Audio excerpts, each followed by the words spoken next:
What's going on, guys? King Narakami here. Today we're going to be talking about why Soul Hackers 2 is not coming to Switch. Sit back, relax, let's get it on.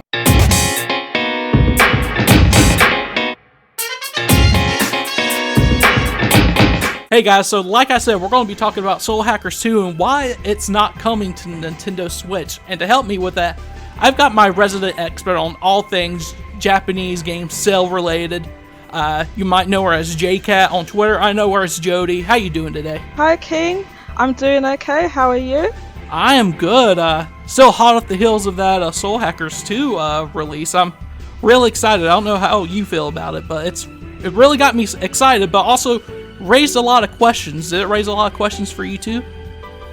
Yeah, I thought the actual marketing that they did up to it. I know people, kind of have an aversion to countdowns and stuff like that, but I actually thought it was pretty good. There was the kind of wild live action bit that was kind of like, what's going on? But the actual game looks really cool. I actually like the art style. I think the protagonist looks awesome.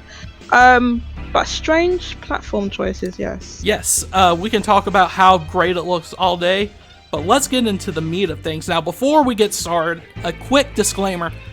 Before anyone drags me about this and say, oh, King Narakami's just complaining about another game not being on the Nintendo Switch. What a fucking douchebag. This is not me complaining about there not being a Switch version. We're going to go over how it does not make financial sense for Atlus to completely just miss a Nintendo Switch version of Soul Hackers 2. And I think we can back it up. So let's go ahead and get started. At first, I just want to talk about the announcement itself. What was your thought going into it? Did you think it was a mobile game like everyone else? And were you impressed with everything overall, Jody? So yeah, there were some people from the little fuzzy screenshots that we got before the full reveal that were saying, "Oh, this looks like a mobile game." They weren't too impressed with the graphics, but I actually overall think it looks pretty good, and I was kind of surprised, but I did think it was going to be Soul Hackers purely because they pretty much said it was going to be Soul Hackers before it, because of the Twitter account they set up and everything, and all the different accounts retweeted it. So I was expecting a game, and then as it went on, people were expecting a game because they spotted the little the PlayStation button prompts in the corner, right? So I was expecting a game. The platforms were surprising, but I was kind of surprised, not surprised, I'd say. Right, let's go ahead and talk about the platform since you mentioned that. So, it was announced today that Soul Hackers 2 is coming out for the PlayStation 5, PlayStation 4, the Xbox Series N1 consoles, and Steam. Now, the biggest omission from that for me is Nintendo Switch. And why you say that? Well, let's go ahead and get into it. Before we start, Jody, were you absolutely just mind blown about it coming to Xbox and not Switch? Now, this is not anything against Xbox. I'm happy that their ecosystem of consoles gets this. That's fantastic. However, were you kind of taken aback like I was on the choice of platform? In fact, when the announcement came and we saw the platforms, I actually started cracking up. I was like, oh my gosh, I thought Atlus was mismanaged, but like, I didn't think their management decisions were that bad to not put it on the Switch, which as you probably know is sold over 100 million worldwide. But moreover is the situation in Japan is really why this was a head scratcher. And I really would like to preface this discussion by saying I am not an expert, okay? King said I'm not a sales expert. I'm just a regular Joe Schmo who just likes looking at the Japanese sales data, and the data we get for Japan that we have for Japan is like the most detailed probably in the world, because we get exact numbers and it goes back like 40 odd years. So it's really good to analyze and get a sense of the market, because there is a a sizable amount of the gaming industry was born and still is in Japan. So it's very interesting to look at from that point of view. The decision is strange, but the situation in Japan is especially pertinent because of how lopsided both the hardware and the software sales are in Japan, and what the ramifications are of that, and how it can affect mid to small Japanese developer like Atlus. I don't think it's any surprise that the Switch is probably the best-selling console as of right now, not of all time or anything, but the hottest console in Japan. When you compare install bases, Switch versus PS4 and PS5, I want your opinions on that, because the PS4 sold pretty well all across the world. It's one of the best-selling consoles of all time. Now, compared to the Switch, it's kind of caught up. If you have specific numbers, that's fine, but I want to get your take on the Switch versus the PS4 and the PS5 install base. So, in Japan, it's like the situation is that it's pretty much like a landslide in terms of software sales, and hardware. It's more than 2-1 in Japan. The PS4, as you said, did pretty well worldwide, and sold 116 million worldwide to date. In Japan, it's sold about 9.3 million. So that's a little bit under the PS3, which sold around 10 million in Japan. The Switch is now over 103.54 million. That's like the number we got from Nintendo. That's as of the 31st of December. So that's the sales worldwide. Now in Japan, where this is, the point of our discussion here, it's now 23.7 million. So, and I think it's outsold a number of platforms, both worldwide and in Japan. And I think it passed. It's got the Game Boy still to go. I think the Game Boy, which it will pass, the PS4 it will pass worldwide, and then you got the big ones, the DS and the almighty PS2, which I, depending on the lifespan of the Switch, possible to pass them. Not sure, but as you can see, it's kind of, in terms of hardware, it's 2-1. Now the PS5, we got updated worldwide figures from Sony. It's 17.3 million worldwide. It's doing pretty well. It's performing a little bit under the PS4, but that's due to the worldwide chip shortage, of course. Right. And in Japan, the PS5 is 1.3 million, and of those, 1.14 million are the disc version, one with the disc drive, and then the rest of the digital version. But that's on paper.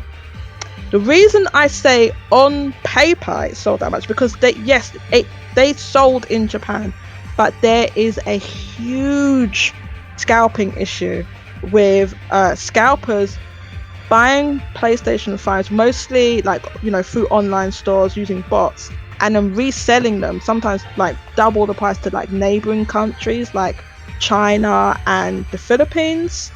And it's led to a situation in Japan where the PS5 software sales are absolutely abysmal, really, really bad.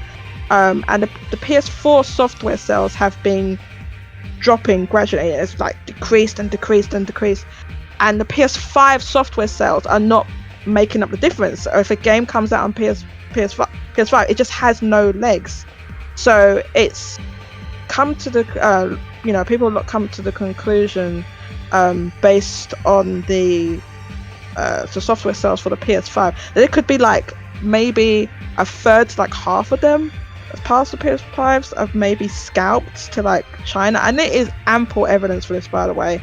There's, you know, you can search on the Chinese e-commerce websites, and you can just see the PS5s from Japan that are just there. You know, we've seen scalpers, like people like taking photographs of these piles of PlayStation 5 and Series consoles as well. They've even, some Japanese Series X consoles have even turned up in the United States, if you can believe that.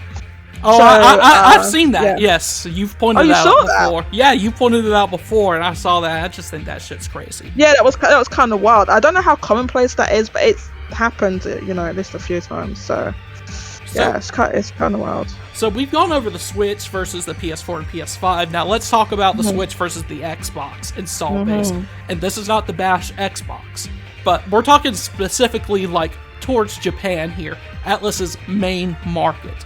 So because Xbox, it's a pretty brand name over here in the West. Everyone knows Xbox. Everyone who I grew up with had an Xbox 360, and I was the weirdo with a PS3 growing up.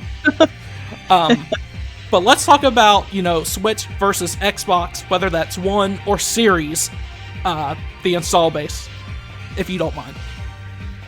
So yeah, so the Xbox One, we don't know the exact figures for that sales worldwide because Microsoft has never told us.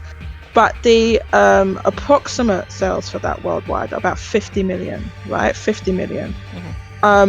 In Japan, Xbox doesn't sell very well, like any of them really. The OG Xbox sold about 500,000. The 360 did the best.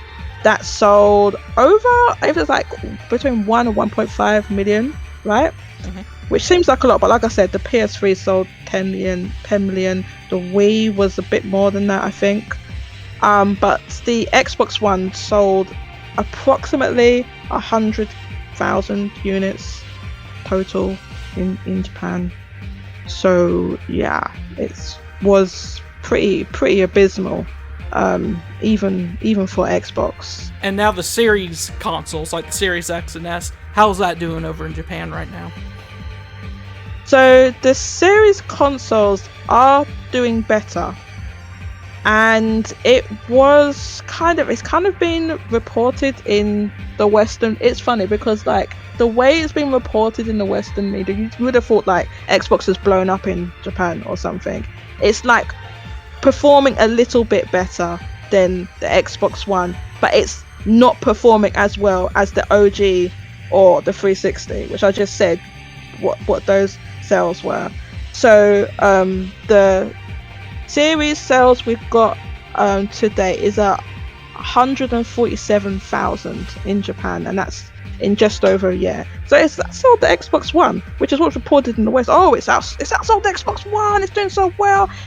And there was all these videos and you know, articles and things like. I was like, and it's so overblown because I speak to people that live in Japan, okay, and I asked my friend. I asked Genki Gamer, who's he used to be called Genki Gamer on Twitter, but he's Genki_JPN now. I asked him. I said, "Oh, you know, how's Xbox perceived there? Like, what do your friends think about Xbox?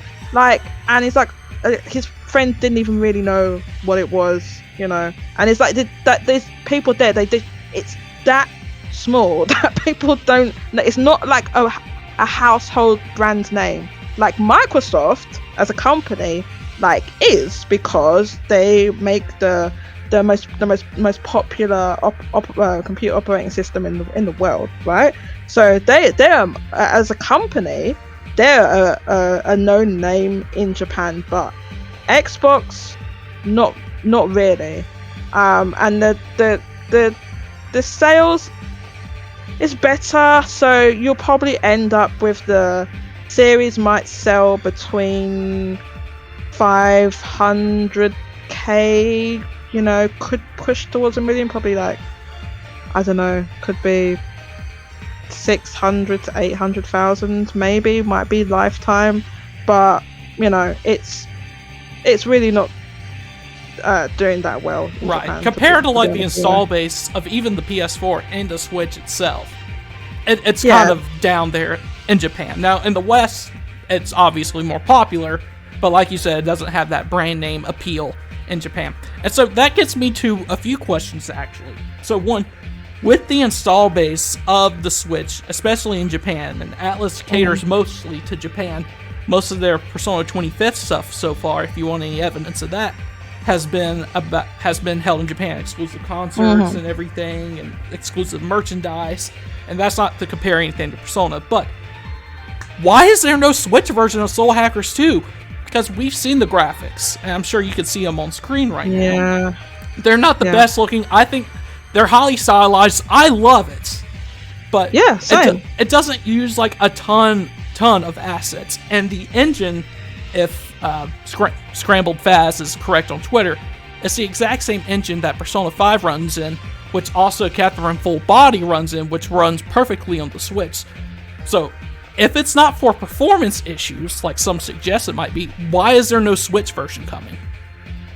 So this is a really good question, and I have seen people speculate that it's the same engine that the Persona 5 ran on, which was built it was a PS3 engine. I saw some other people speculate that it was with the engine used for Tokyo Mirage Sessions, and some people said it was like, oh, it was the same assets. I don't know about all that. I'm not a developer, so I don't claim to know anything. Right, and about that's the thing, people. development. We are not developers. We don't know what it's like to develop games. So these are just two people that have never produced a video game in their lives talking. But I don't think it's out of the ordinary to see a Witcher 3 or even, another AAA game, other AAA games like NBA 2K and everything coming to Nintendo Switch, and they can't put Soul Hackers on there. Because if you even look at SMT5, which is one of the most gorgeous Switch games I've ever seen, while not perfect, it's absolutely beautiful and uses a hell of a lot more horsepower, in my opinion, than what it looks like Soul Hacker. So, what do you think the decision is going into this, Jody? I don't know if it's like mismanagement, but I will answer your question with a question. And why is Persona 4 Golden not on consoles? Oh no. How did I know that you were going to ask that? Atlus could have put Persona 4 Golden on the PlayStation 4. Forget about put the Switch to one side. The Switch didn't exist in 2014. Right. Okay, what was stopping them put Persona 4 Golden on the PlayStation 4 in 2014, 2015, 2016, 2017? You tell me. At this point, I have to think there's just a mismanagement issue. Right. I really do. Some of their decisions just boggle my mind. I don't know why this isn't on Switch. Soul Hackers 2. Looking at the game, for us as lay people looking at the game doesn't look. It's not graphically intense. And one thing I also want to say is that Atlus is not a graphical powerhouse. Okay, you really need to think about the fact that until this game was revealed, to our knowledge, they had never built a from the ground up game for the PlayStation 4. Right. Okay, this is the first ever one they've done to our knowledge, which we're not even sure, by the way, if it's using the PS3 engine or not. It could be, who knows. And it's their first games that that they've made native versions for the next gen. I guess it's current gen now, but the PS5 and the Xbox Series is the first native games, which personally I think that was also a bad business decision. I think making those was a waste of development time and money. But yeah, they're not a graphical powerhouse. People like their games because they're stylized, innovative, amazing gameplay, amazing music, amazing character design. It's not for the graphics, okay? But that being said, I actually think this game looks pretty decent. I think from what we were shown, it looks pretty good. But it is a cel-shaded, turn-based JRPG, okay, that does not need to run at 60 plus frames. I think, just as a layperson, that this game could feasibly run on the Switch. Now, let's talk about another Sega game right quick that is getting a Switch port soon, and we saw this recently. Demon Slayer: The Hinokami Chronicles released. It was last year on PlayStation 4, PlayStation 5. I'm pretty sure it released on Xbox and PC as well. It did, yeah. And you combine the hottest IP right now in Demon Slayer, the hottest anime in Japan right now, and you put that game on Nintendo Switch. My God, you're going to make huge money. There is a lot of money to be made. And it turns out, at release, they did not do that. As of right now, Demon Slayer: The Hinokami Chronicles, as of February 21st, 2022, is not on Switch. Now, there has been a Switch port announced coming later in the year, in a few months, I believe. However, they still miss out on that. I don't know if it's a marketing strategy to get people to buy it later. Why do you think that was, that Sega put out Demon Slayer first for like PS4 and everything, and then later for Switch? And do you think we could see the same thing with Soul Hackers? So I actually think that was a dumb business decision. That was a dumb management decision to not have that game on the Switch. When that game was announced, there was people questioning, like, why isn't there a Switch version? And which I said I said the same thing. And then people said, well, this game is not on Switch because it can't run on Switch. I mean, obviously it can't run on Switch. Look at the game. I, at the time, pointed out this game is being developed by CyberConnect 2, right? Who made the Naruto Ninja Storm games. And DBZ Kakarot, which is also on Switch now. Which are also on Switch, and they run on the same engine, and those games run perfectly fine on Switch. Now, at the time, I said, I think this game, with some compromises of resolution, could run perfectly fine on Switch because all those other games do. It's the same engine. People said, no, it can't, blah, blah, blah. Lo and behold, it's going to Switch. I think what happened is the sales numbers for Japan came in. Now, I cannot overstate how big of an IP Demon Slayer is in Japan. Okay? It blew the fuck up. Okay? And the movie that they made is the best selling movie at the Japanese box office of all time, overthrowing Titanic, which held the record for since the 90s, and overthrowing Spirited Away, which was also had the record. So there is a lot of merch and a lot of hype around Demon Slayer. So when this game was announced, people were like, "Oh, Demon Slayer, a game! It's gonna blow the barn doors off. It's gonna sell 500k." No, that's not what happened. It sold like 100k. It was like I think it was 150. My prediction for it was, at the time, was like 100k. This is what it sold in Japan, but we're just talking about Japan, not worldwide. This is what it sold in Japan. Now you might think, well, that's not too bad, it's alright.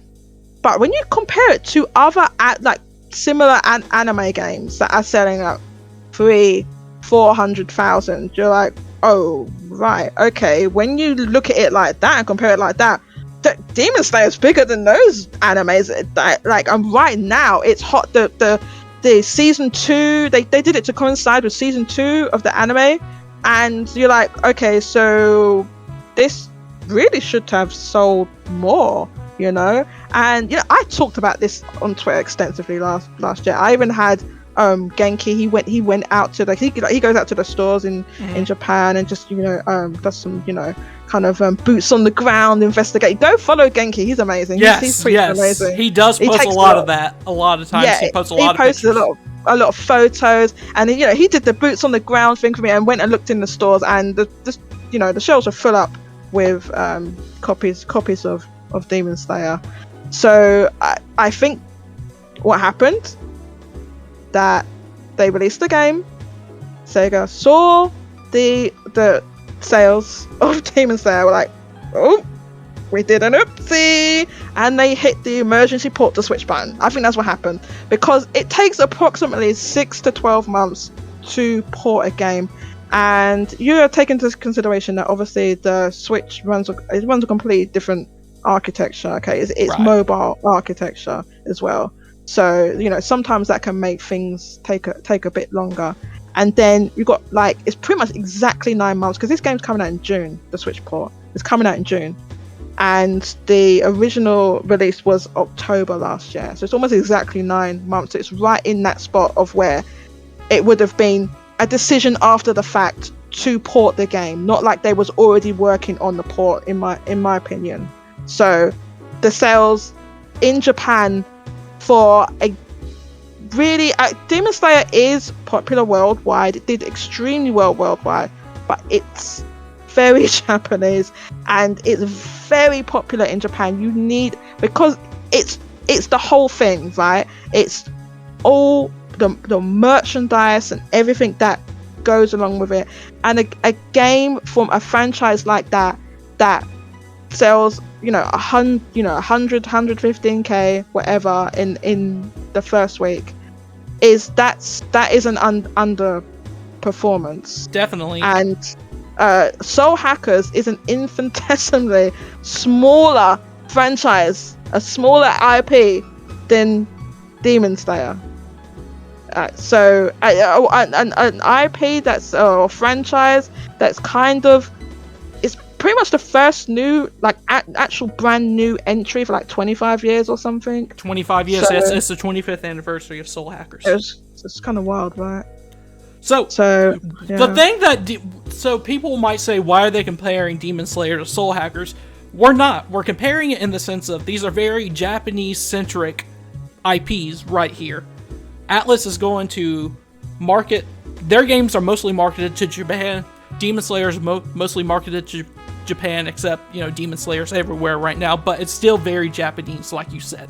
So that's the thing. That's the similarity right there. So Sega missed out a lot of sales, and now they're porting over Demon Slayer for Switch. So do you think that Soul Hackers 2 will eventually come to Switch when they finally realize, hey, there's actually a market for this? So here's the thing. It's the thing with me is also. I mean, obviously you said it. It's the same publisher, or Atlus is the same parent company. It's Sega, right? So Sega saw the sales. They made the decision. We need a Switch version. So we're getting a Switch version. Now we have seen Atlus increase their support for the Switch because it was a little bit ropey to start with. We saw a whole slew of a lot of games on the 3DS from Atlus. Yeah, we had 6 SMT games on 3DS. It's insane. Not to mention Etrian Odyssey, Persona Q. Persona Q, the what's that? Radiant Historia, or whatever it's called. And then we had the Switch and everything ground to a halt. So the reason for that was the transition to HD development. Atlus has had one of the longest transitions to HD development of any Japanese developer, even longer than Nintendo, who didn't have any HD development until the Wii U. And we just saw last year in 2021 the first ever HD mainline SMT game in 2021. If you don't count Nocturne Remaster, but even then that's just a remaster. I guess that released a little bit before, but that was a remaster. I mean, like a from the ground up HD game, and they haven't. If you actually think about it, they've only made like a handful of actual HD games. So I think that is why we saw such a slow increase of support for the Switch, because now we're getting the 13 Sentinels port. We're getting Persona 4 Arena, not Golden. We'll get back to that. I was about to say, you better not say that. I can't resist. It's never coming to consoles. Oh, brother, this guy stinks! Anyway, yeah, so we got that. We got Nocturne HD. We got Persona 5 Strikers. So and Catherine Full Body, and then we got the the Tokyo Mirage Sessions port. I think that's all of them. I don't know if I'm missing anything. I think you about labeled them all. Yeah. Yeah. So they have gradually increased their support, and I think that's to do with the hiccups in their transition to HD development, and like similarly, we've seen them increase their support for PC with Steam releases. Like they didn't give two fucks about PC like several years ago, but now we're seeing some releases, and some of them are a day and date. So we have seen some day and date releases on the Switch, but then we have one that came really late, which 13 Sentinels, which is such an obvious candidate for being on the Switch and being on the PC. By the way, there's no Steam or PC port announced. I'll come back to that in a sec. Right now. But it's such an obvious candidate for being on the Switch, especially considering that game was originally built with the Vita and the PS4 in mind. But there was some development issues, and by the time they sort of got around to doing the Vita version, like the platform was already dead. But lo and behold, we some years later, there's several years later, I think it's like 3 or 4 years ago that game came out. It was quite a while ago. 13 Sentinels? Yeah, 13 Sentinels. It's a few years, right? It was 2020, I believe. I'm not 1,000% sure. Let me look. Oh, was it? Oh, okay, a couple of years ago, I guess.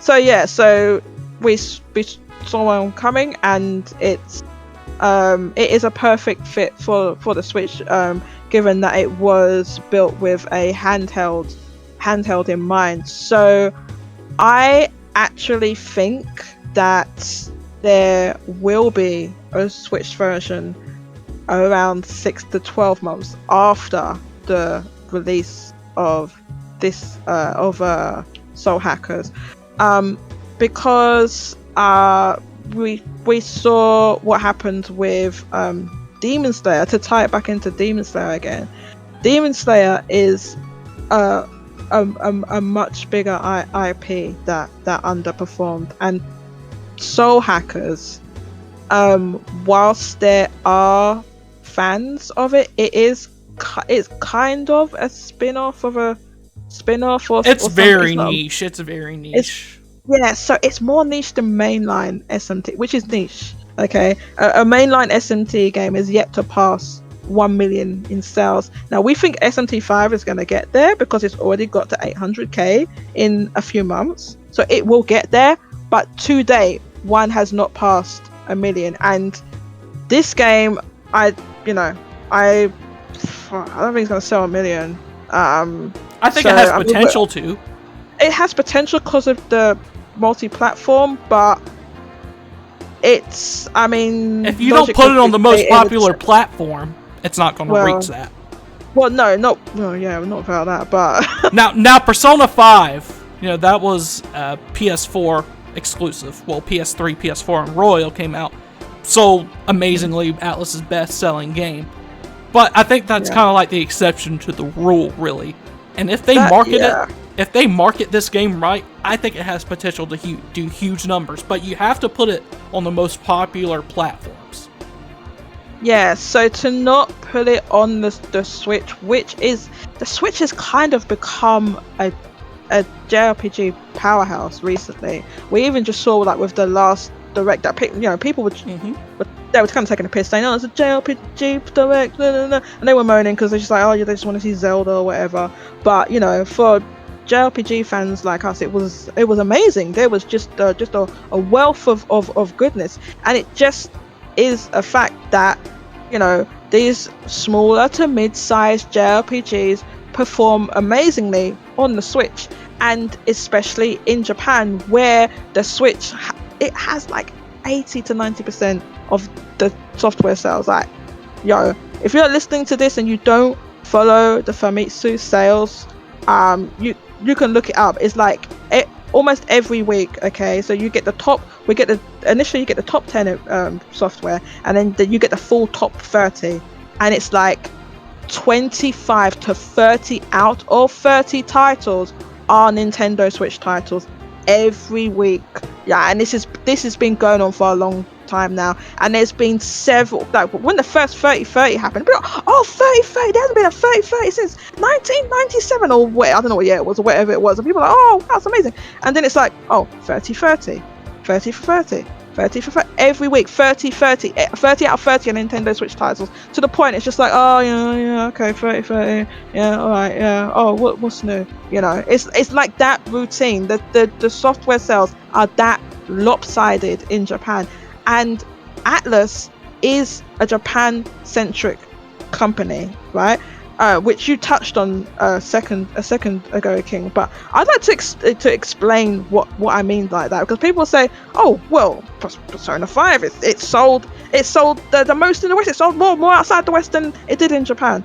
Well, first of all, no shit. There's obviously more people worldwide than there are in Japan. Okay, that's the first thing. So you're always going to end up with that situation. But by Japan-centric, what I mean is Atlus makes their games first and foremost with Japanese people in mind, for the Japanese market. They're making characters and games, and for the most part that's set in Japan with Japanese cultural references. They're speaking Japanese. It's all Japanese. They're not making them with the West in mind, in the same way that a Square Enix is approaching like a Final Fantasy VII remake or a mainline Final Fantasy. Atlus is still sticking very much to their roots, very much to their guns, and making turn-based JRPGs, which do also have appeal in the West.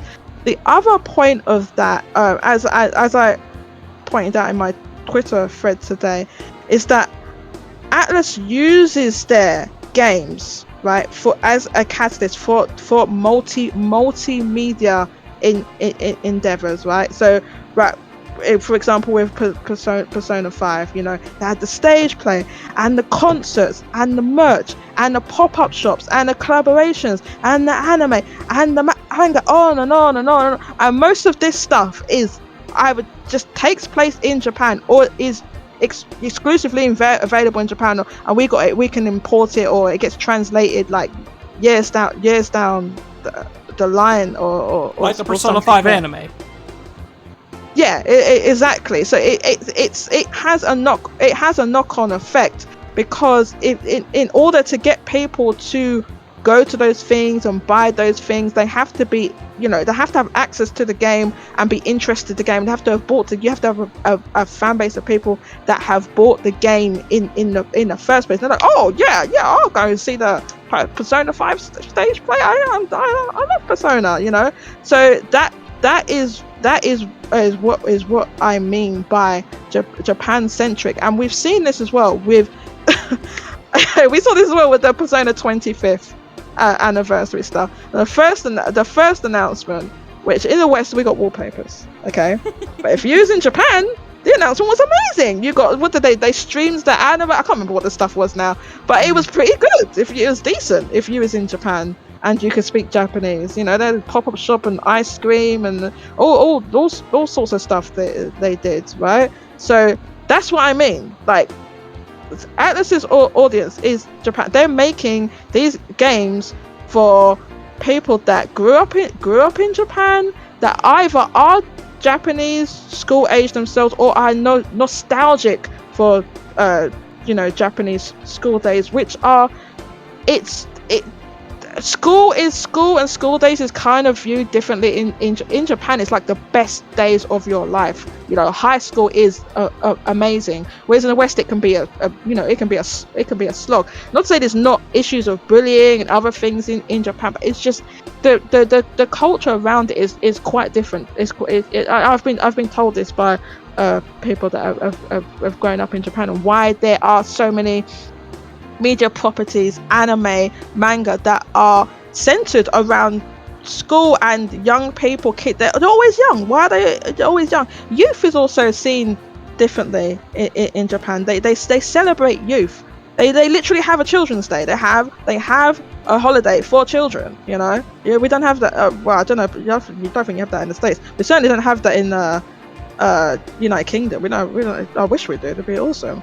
But yeah, it's just viewed differently, and that is their audience. That is the audience they're catering to. Now, Atlus does want to be more worldwide, and they said that in their New Year's message they gave to Famitsu Weekly magazine, that they would like to do more worldwide, and Soul Hackers 2 is getting a worldwide multi-platform release, which I think is amazing.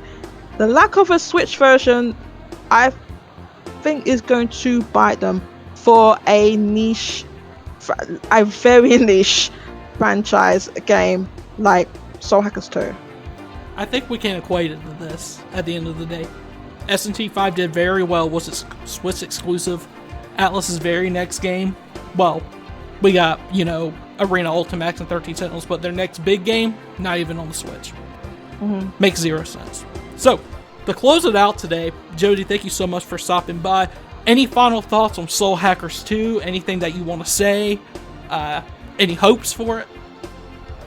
So, well, first of all, I hope I can cop one of those collector's editions, because I love that little, the little Ringo Frost. Oh my gosh, she's so cute. I need her. I don't know if I'm gonna be able to get one. I don't even know if they're releasing the collector's edition in the West, so I might have to try and see if I can import a Japanese one. It looks amazing. But my closing thoughts are that I think this will eventually get ported to Switch. It's a shame though when it's not there day one, because it misses the initial marketing cycle, which, as we stated, their marketing cycle, the marketing, the hype that they built up for this reveal was actually pretty good, especially for Atlus. It was really well done, in my opinion, and I think the game looks good and has a very good chance to succeed. My closing thought is that Persona 4 Golden will never be on console.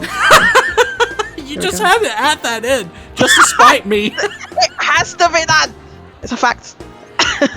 I mean, you ain't wrong. I mean, you ain't lying there. You're kind of spitting right there. But Jody, thank you so much for dropping by. It was a pleasure. Hope to have you again sometime. Y'all, I'm going to put her link to her Twitter down in the description, so you make sure you follow her. She's very knowledgeable and fun to talk to, even though she gets on my nerves with the Persona 4 Golden thing. No, you're actually spitting about that, Jody. Thank you so much, Jody, for coming. Thank you all for listening. We'll see you guys on the next video. King out.